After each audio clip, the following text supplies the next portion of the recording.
ومولانا محمد عبده ورسوله. أعوذ بالله من الشيطان الرجيم. بسم الله الرحمن الرحيم. وتأكلون التراث أكلا لما وتحبون المال حبا جما. قال النبي صلى الله عليه وسلم: الدنيا سجن المؤمن وجنة الكافر، أو كما قال عليه الصلاة والسلام.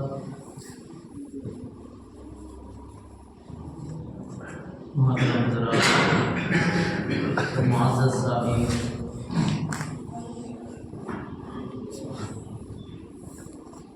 جیسا کہ گزشتہ جمعے میں آپ لوگوں کے سامنے وراثت کے متعلق کچھ باتیں آئی، اور آج بھی کوشش کر رہا ہوں کہ وراثت ہی کے متعلق قرآن و حدیث کی روشنی میں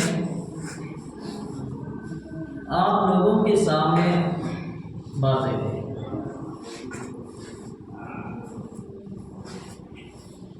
میرے دوستو، وراثت کے اندر جو سب سے زیادہ کمی پائی جاتی ہے، اگر دیکھا جائے تو 95% لوگ ایسے ہیں جو وراثت کو بالکل ہی ترک کر بیٹھے۔ 5% لوگ ایسے ہیں پوری دنیا کے اندر جو وراثت کو قرآن و حدیث کی روشنی میں وراثت تقسیم کرتے ہیں، ورنہ 95% لوگ ایسے ہیں وراثت کو بالکل ہی ترک کر بیٹھے ہیں۔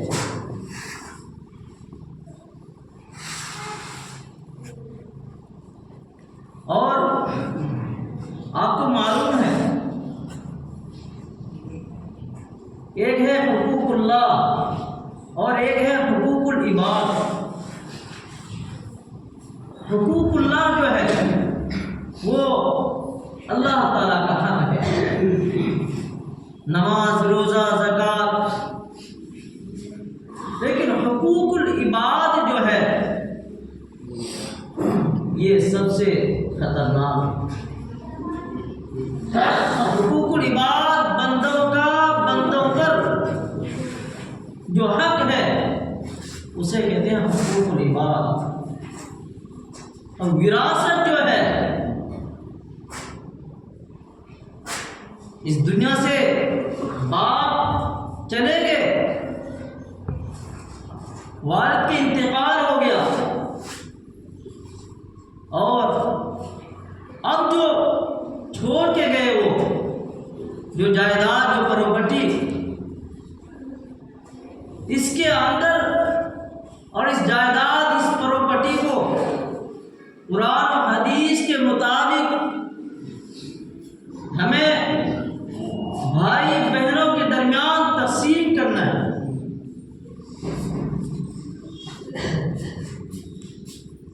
جو جائیداد، جو پراپرٹی چھوڑ کے چلے جائے اسے ہی ترکہ کہتے ہیں۔ زندوں کی حالت میں اگر کسی کو دے دے وہ ہدیہ کہلاتا ہے، ترکہ نہیں، وہ ہدیہ۔ جو چھوڑ کے چلے جائے اسے کہلاتے ہیں ترکہ۔ اب اس کے جو پراپرٹی، جو جائیداد چھوڑ کے وہ اس دنیا سے گئے، ان میں سے ایک تنکا بھی اگر کسی نے بغیر اجازت یوز کر لیا، استعمال کر لیا، گویا کہ اس نے اپنے زندگی میں جو ہے، گویا کہ اس نے اپنے لیے جہنم کا راستہ ہموار کر لیا۔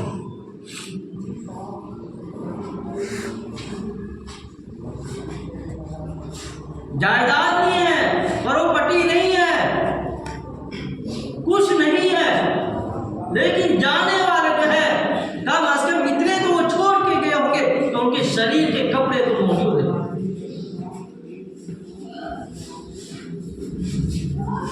ان کے شریر کے جو کپڑے ہیں اس میں بھی وراثت کے تقسیم کرنا ضروری ہے، اس میں بھی بغیر اجازت کوئی استعمال نہیں کر سکتا، کوئی کسی کو دے نہیں سکتا۔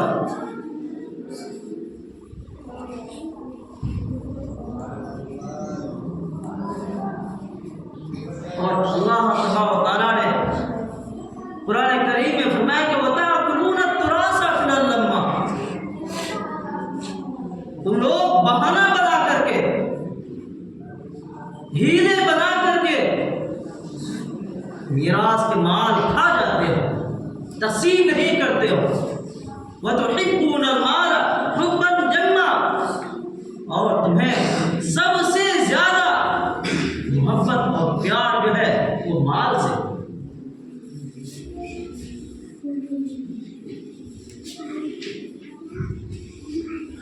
میرے دوستو، یہ میراث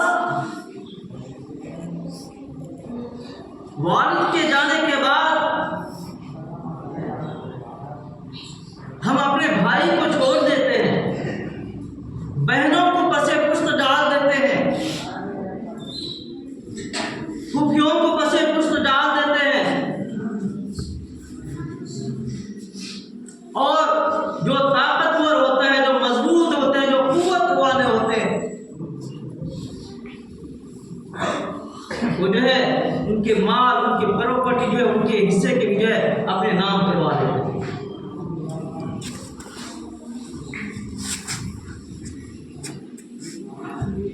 قرآن کریم میں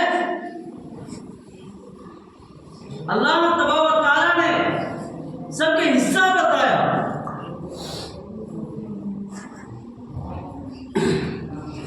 مردوں کی حصہ بتایا، عورتوں کی حصہ بتایا، بچوں کی حصہ بتایا، اور ہم کرتے کتنے ہیں؟ اگر کوئی نابالغ ہے، اس سے اجازت، اس کی اجازت قابل قبول نہیں ہے شریعت میں۔ اگر پراپرٹی تقسیم کر رہے ہیں،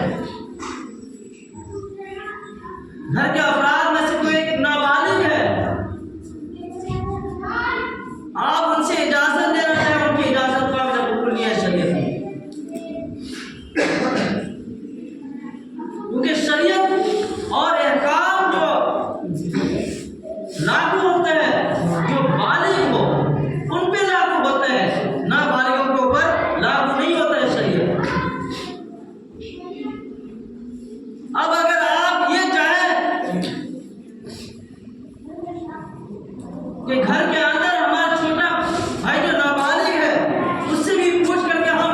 پراپرٹی کچھ پیسے جو ہے مسجد میں لگا دیں، مدرسے میں لگا دیں، کسی غریب کو دے دیں، کہیں بانٹ دیں، یہ اس کی اجازت قابل قبول نہیں ہوگی۔ ان کے حصہ تقسیم کرنے کے بعد ان کے حصہ الگ کرو۔ آپ جو بالغ ہیں ان سے اجازت لو، اگر یہ اجازت دے دے آپ استعمال کیجیے، جہاں چاہو وہاں استعمال کیجیے، لیکن جو نابالغ ہے ان کی اجازت قابل قبول نہیں ہوگی، ان کی اجازت ایک طرف ہوگی، ان کے حصہ ایک طرف ہے۔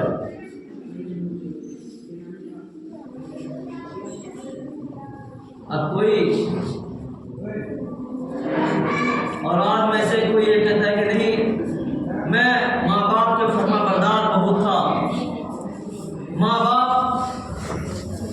والدین جو تھے ان کی جو ہے میں ہر بات پہ لبیک کہا کرتا تھا، ہر بات ان کی مانا کرتا تھا، اور انہوں نے وصیت کر کے گیا ہم سے کہ میرے جانے کے بعد یہ تمہارے، تم اپنے نام کر لینا، یہ تم اپنے نام کر لینا، یہ مسجد میں دے دینا، یہ مدرسے میں دے دینا، وہ کسی غریبوں کو تقسیم کر دینا۔ تو پھر اللہ تبارک و تعالیٰ فرماتے ہیں وَمَن يَعْصِ اللَّهَ وَرَسُولَهُ،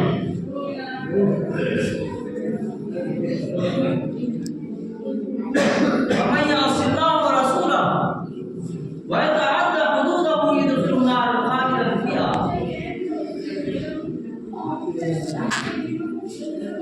پھر ایسے لوگوں کے لیے جو اللہ کے نافرمانی کرتے ہیں، کہ یہ ہیلے بنا رہے ہیں کہ والدین نے ہمیں وصیت کر کے گئے،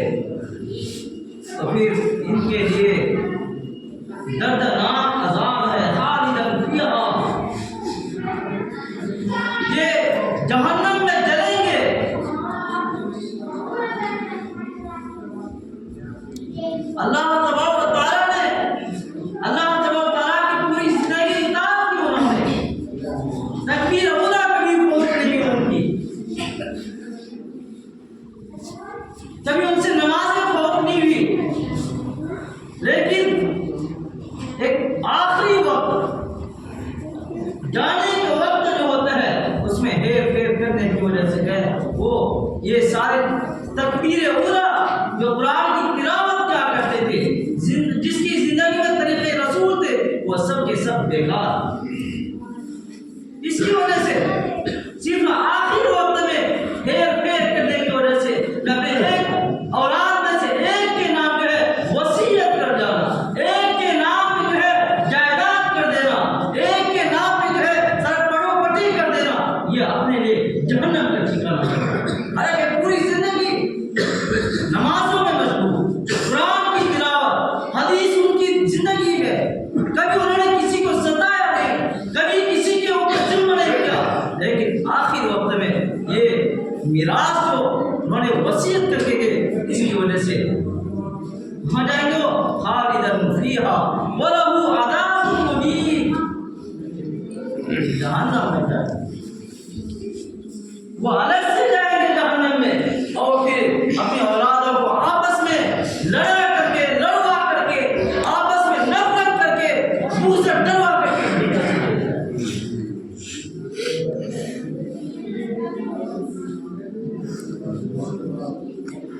آپ نہیں جانتے، میں نہیں جانتا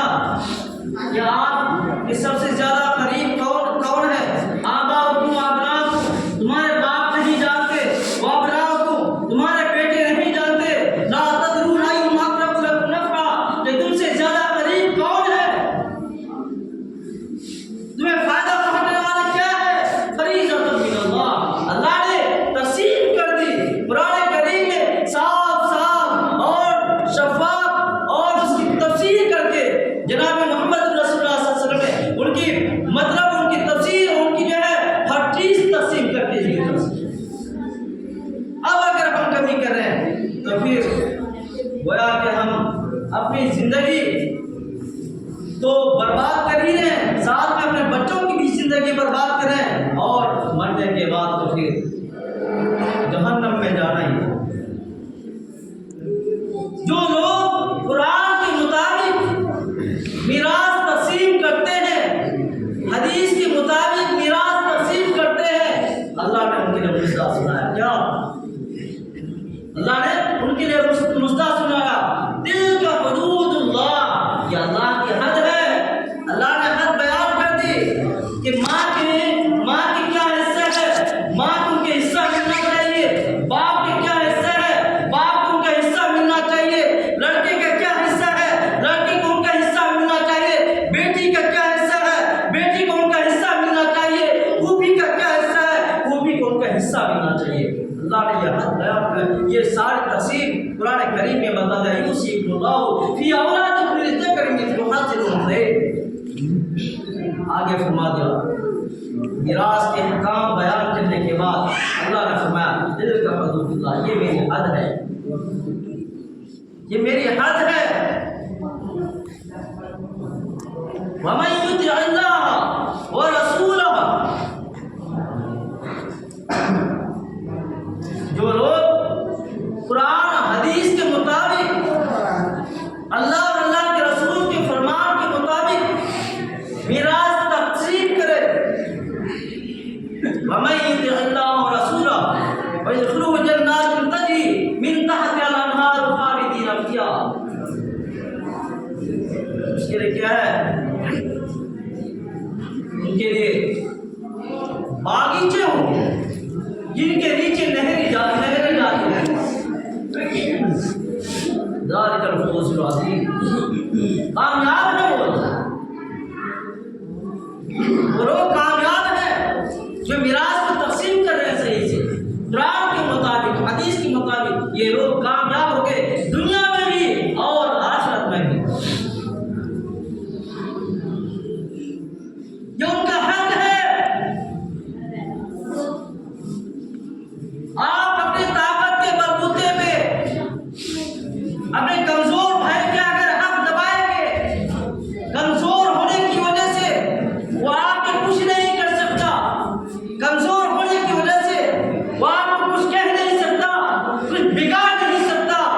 لیکن کل قیامت کے دن وہ کمزور، جسے آپ کمزور سمجھ رہے تھے، جسے آپ ناقص اور جسے آپ بالکل ہی اپنے سے کم تر سمجھ رہے تھے، کل قیامت کے دن اللہ کے سامنے کھڑے ہو کر کے آپ اپنے حق کے مطالبہ کریں گے اللہ تعالیٰ سے، آپ کو سامنے بلایا جائے گا اور آپ سے کہا جائے گا کہاں ہے ان کا حق، کیوں دبایا تھا ان کا حق، اب جو ہے ان کے حق کے بدلہ کیا ہے، وہاں کوئی زمین کرو نہیں دے دو، وہاں کی بدلہ آپ جو دنیا میں نیکی کر کے گئے یہی بدلہ وہاں، آپ کی نیکیاں اس کو دے دیا جائے گا اور اس کے جو گناہ ہوں گے وہ آپ کے سر پہ تھوپ دیا جائے گا، اور اگر اس کے باوجود ابھی ان کے مطالبہ ان کے حق موجود باقی ہے اور آپ کی نیکیاں ختم ہو گیا ہو، پھر اللہ تبارک و تعالیٰ ان کے سارے گناہات کو ٹھوکنے کے بعد آپ کو کہاں کر دیا جائے گا، جہنم کے گڑھے میں ڈال دیا جائے گا۔ اس لیے میرے دوستو، قرآن کے احکام سن لو کان کھول کر کے، حق کو حق سمجھو، جو ناحق ہے ناحق مانو، ناحق بولو، سینہ تان کے بولو، کسی کے دباؤ میں مت آؤ، حق کی آواز ہمیشہ بلند ہوتی ہے، یاد رکھنا، چاہے کتنے ہی دباؤ حق کو، حق ایک نہ ایک دن بڑھ جاتا ہے۔ جو بات جہاں حق کی ہو وہاں بولنا چاہیے۔ آپ اگر اپنی بہنوں کی شادی میں، اپنی لڑکیوں کی شادی میں 1 کروڑ نہیں 10 کروڑ بھی اگر آپ نے خرچ کر دی ہے اور آپ کے والدین جائیداد پراپرٹی چھوڑ کے گئے ہوں، بھلے 1 روپے کیوں نہیں چھوڑ کے گیا، اس میں اس بہن کا حصہ ہے، اس میں بھی اس بہن کا حصہ ہے۔ یا تو اگر آپ میراث کو صحیح سے تقسیم نہیں کریں گے، اپنی بہنوں کو ان کا حصہ نہیں دیں گے، اپنی بیٹیوں کو ان کا حصہ نہیں دیں گے، اپنی پھوپھیوں کو ان کا حصہ نہیں دیں گے،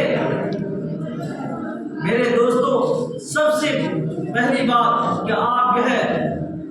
آپ تو چلے جائیں گے دنیا سے، لیکن ان کے اندر نفرت ڈال کر کے جائیں گے، ان کے دلوں میں بغض ڈال کر کے جائیں گے، اور آپ کا حشر جو ہے پھر آخرت کا حشر جو ہے وَلَهُ عَذَابٌ مُهِينٌ، کیا جہنم میں ڈال دیا ہو۔ تفصیل سے قرآن کریم میں میراث کے بارے میں اللہ تبارک و تعالیٰ نے ذکر کیا ہے۔ یہ ہمارا اور آپ کا شیوا نہیں ہے کہ ہم کسی کا حق دبائے، کسی کا حق کھائے، یہ ہمارا اور آپ کی شیوا نہیں ہے۔ ہم نے کلمہ پڑھا ہے، ہم نے ایک اللہ کو مانا ہے،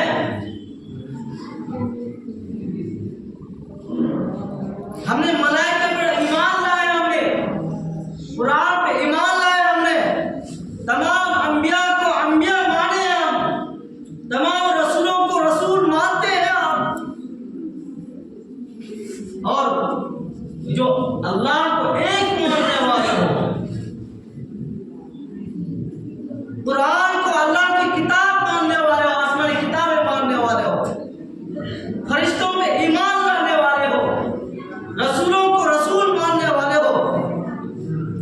ان کو یہ شوبہ نہیں دیتا کہ وہ کسی کا حق کھائے۔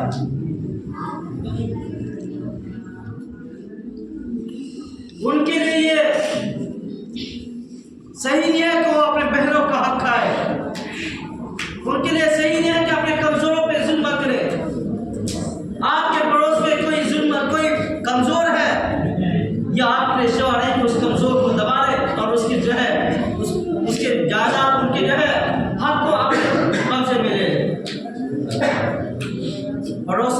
خیال رکھا کرے.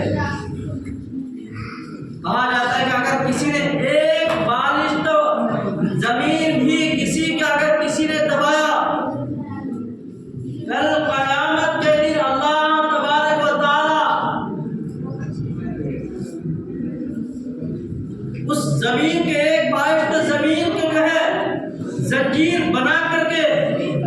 اس کو اسی میں جکڑ دیا جائے گا، اور پھر سجین ساتویں زمین کے نیچے ان کو جگہ ملے گی. اب فیصلہ آپ لوگوں کے اوپر ہے کہ آپ لوگ کیا حق کے ساتھ بٹوارا کریں گے؟ بولو، قرآن و حدیث کے مطابق بٹوارا کریں گے؟ انشاءاللہ قرآن و حدیث کے مطابق بٹوارا کریں گے. چند سال کے چند دن کی زندگی ہے، کچھ پتہ نہیں کس کی کب موت آ جائے اور کسی کے ایک بارش زمین کھاتے میں کیا ہو جائے. 40-50 سال زندگی ہے، کیا کر لیں گے ہم؟ بڑھاپے پہ پہنچنا ہے. جب آپ کسی کام کے نہیں ہوں گے، جب آپ ناجائز بٹوارا کریں گے، تقسیم کریں گے، آپ بڑھاپے پہ پہنچ جائیں گے، کسی کام کے نہیں ہوں گے. یہ ہاتھ پیر چلنا پھرنا بند کر دے گا، یہ آنکھیں اپنے کام کرنا بند کر دے، یہ کان اپنے کام کرنا بند کر دے، پھر آپ بے سہارا ہو جائیں گے. ناجائز بٹوارا کرو گے تو اس وقت جو ہے آپ کے اولاد آپ کی لڑکیاں آپ کو نہیں مانیں گے، آپ کی لڑکیاں آپ کی فرما برداری نہیں کریں گی، آپ کی کہنا نہیں مانیں گی. اس لیے میرے دوستو قرآن و حدیث کے مطابق بٹوارا کرنے کی کوشش کریں، اور اللہ تبارک تعالیٰ سے دعا ہے کہ اللہ تبارک تعالیٰ ہم سب کو عمل کرنے کی توفیق عطا فرمائے.